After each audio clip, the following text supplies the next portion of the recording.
वज़ीर-ए-आज़म नरेंद्र मोदी ने आज 10 लाख अफराद के लिए भर्ती की एक बड़ी मुहिम रोजगार मेले का किया आगाज। इस मौके पर पहले मरहले में भर्ती किए गए 75,000 अफराद को मरकजी सरकार के मुख्तलिफ ओहदों के लिए तकर्रुरी के मरासिले किए गए सुपुर्द। हैदराबाद के अहम और AIMIM के सरबराह असदुद्दीन ओवैसी ने हिंदुस्तान और पाकिस्तान के दरमियान T20 वर्ल्ड कप के मैच को लेकर BCCI पर किया तंज। ओवैसी ने कहा है कि हिंदुस्तानी टीम ऑस्ट्रेलिया में पाकिस्तान के साथ क्यों खेल रही है, इसे वहां भी नहीं था खेलना।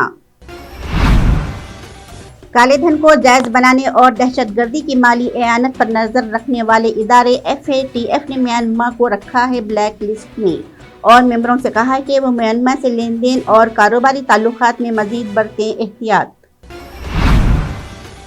अब पाकिस्तान ने खुद को फाइनेंशियल एक्शन टास्क फोर्स की ग्रे लिस्ट से निकाल लिया गया है। ये इकदाम पेरिस में FATF के इजलास के दौरान आया है सामने। पाकिस्तान को 2018 में मनी लैंडरिंग और दहशतगर्दों को माली मावनत को रोकने में नाकामी पर डाल दिया गया था ग्रे लिस्ट।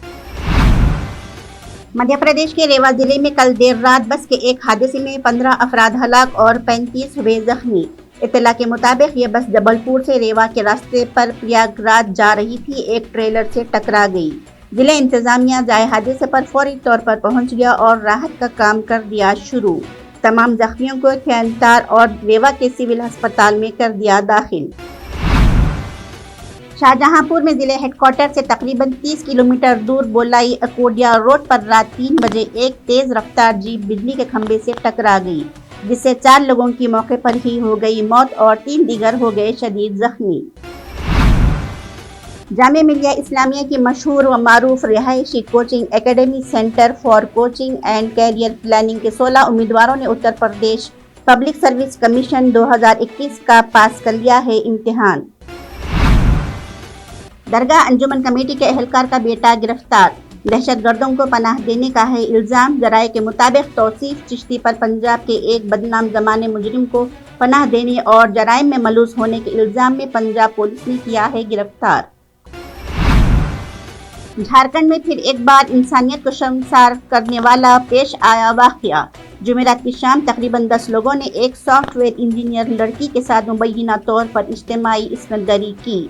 तिबी मुआयने में बच्ची के साथ रेप की है तस्दीक और किसी को भी नहीं किया गिरफ्तार। धनतेरस के मौके पर रिलायंस जियो ने राजस्थान के लोगों को एक खास दिया है तोहफा। रिलायंस जियो के चेयरमैन आकाश अंबानी ने 22 अक्टूबर को राजस्थान के नाथद्वारा में श्रीनाथ मंदिर में 5G सर्विस का किया आगाज। ये राजस्थान के राजसमंद जिले में लॉन्च के साथ ही सारिफिन को इस इलाके में 5G खिदमात हो जाएंगी शुरू।